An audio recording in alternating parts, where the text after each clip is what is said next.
Доброго времени суток, дорогие друзья! Я рада всех приветствовать на своем канале Книзинг Вязания. Сегодня я хочу показать вам, как вязать красивую структурную резинку, которая не теряет форму даже после многочисленных стирок и носки, за счет того, что при ее вязании используются перекрещенные петли. Резинка красивая, но вяжется очень легко и просто. Я буду показывать на толстой пряже, но для такой резинки можно использовать пряжу любой толщины, и тонкую, и толстую, а также пряжу любого состава. Я покажу, как вязать такую резинку при поворотном вязании и при круговом вязании. Раппорт резинки составляет 2 ряда в высоту и 3 петли в ширину.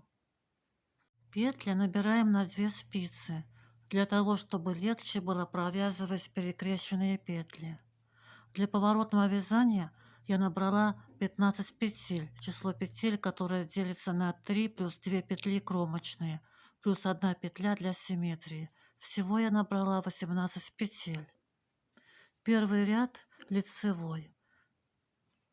Кромочную петлю снимаем и вяжем первый раппорт узора из 3 петель. Первую петлю провязываем изнаночной бабушкиной петлей. Вторую петлю пропускаем. Провязываем третью петлю лицевой петлей бабушкиной за заднюю стенку. Можно наклонить работу на себя для удобства провязывания этой петли.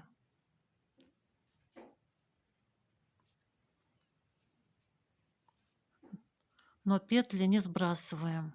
Затем вторую и третью петлю провязываем 2 вместе одной лицевой петлей за задние стенки.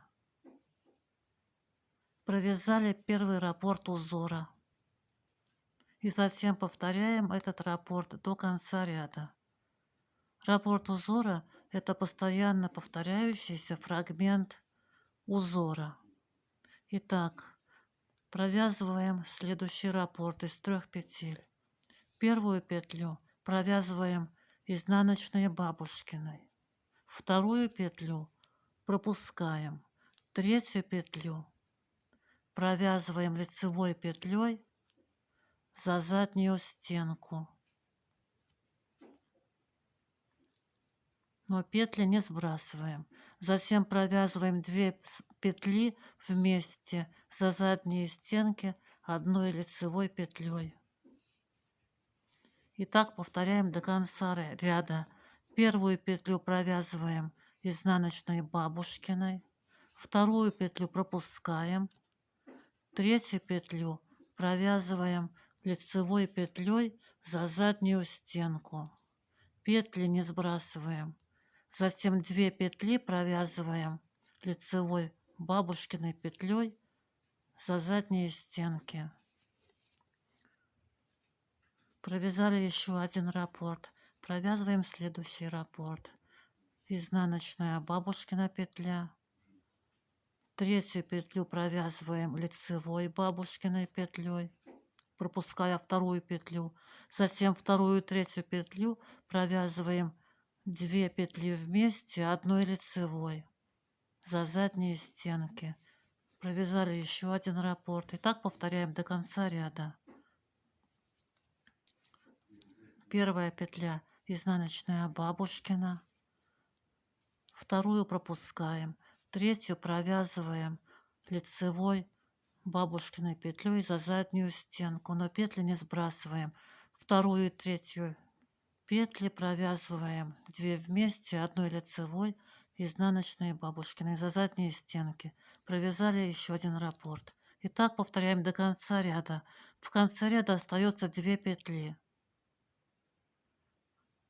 Последняя из них кромочная, а перед кромочной это петля для симметрии. Провязываем ее изнаночной бабушкиной петлей. И последняя кромочная петля, изнаночная бабушкина. Провязали петлю симметрии в конце ряда, и получается, что узор смотрится гармонично. В начале ряда после кромочной петли у нас идет изнаночная петля, и в конце ряда перед кромочной петлей изнаночная петля. То есть все красиво и симметрично. Разворачиваем работу на другую сторону и провязываем второй ряд изнаночной. Снимаем кромочную петлю.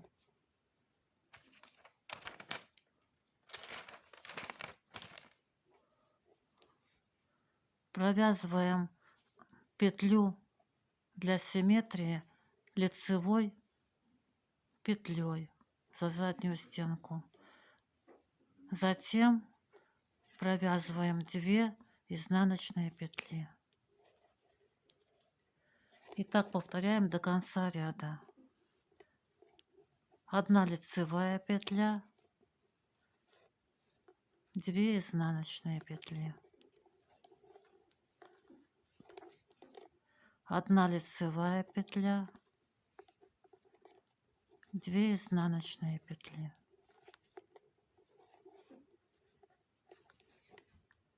Лицевая, 2 изнаночные.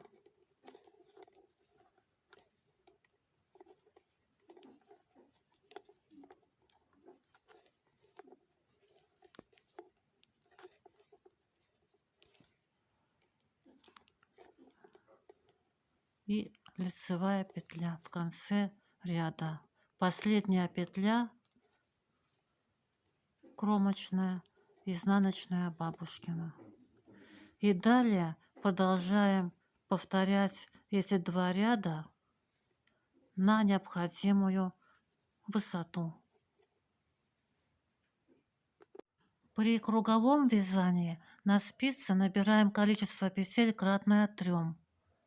Кромочные петли и петлю для симметрии не набираем, но добавляем 1 петлю для замыкания в круг. Например, мне нужно набрать 45 петель. 45 делится на 3.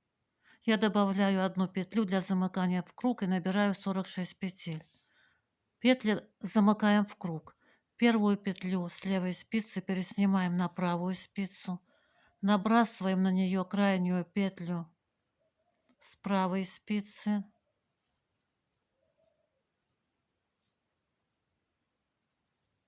и возвращаем на левую спицу. Нити подтягиваем. Можно завязать на узелок. На правую спицу вешаем маркер начала ряда и начинаем провязывать узор. Первый раппорт из 3 петель. Первую петлю провязываем изнаночной бабушкиной петлей. Вторую петлю пропускаем. Третью петлю провязываем лицевой петлей за заднюю стенку. Но петли со спицы не спускаем. Теперь вторую и третью петли провязываем 1 лицевой петлей за задние стенки. Первый раппорт провязали. И теперь повторяем такой раппорт до конца ряда. Первую петлю провязываем изнаночной бабушкиной петлей. Вторую петлю пропускаем. Третью петлю провязываем лицевой петлей за заднюю стенку. Но петли со спицы не спускаем.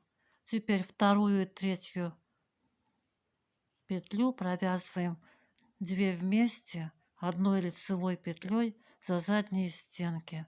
Провязали второй раппорт узора. И так повторяем до конца ряда.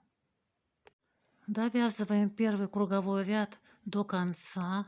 Последний раппорт первого ряда провязываем изнаночную бабушкину петлю. Вторую петлю пропускаем. Третью петлю провязываем лицевой бабушкиной за заднюю стенку, но петли не спускаем со спицы. И провязываем вторую и третью петли, 2 вместе, одной лицевой за задние стенки. Маркер начала ряда переснимаем. Вяжем второй круговой ряд. Провязываем одну изнаночную бабушкину петлю. Это первая петля раппорта. Провязываем лицевую бабушкину петлю. Это вторая петля раппорта. И третью петлю также провязываем лицевой. И повторяем до конца ряда. Одна изнаночная бабушкина петля и 2 лицевые бабушкины петли. Так повторяем до конца ряда. Я провязала несколько рядов резинкой, и вот такая красота у меня получается. Резинка хорошо пружинит, хорошо держит форму, и в то же время такая структурная, объемная, пышная, рельефная. С другой стороны, рельефности меньше. Вот так она выглядит с обратной стороны. Надеюсь, и вам эта резинка понравилась, и вы что-нибудь ею свяжете. Я буду очень рада, если вы напишите об этом в комментарии. Или поставите лайк этому видео, если вам понравилась такая резиночка. Всем всего самого доброго, легких петелек. Вяжите с удовольствием. До скорой встречи!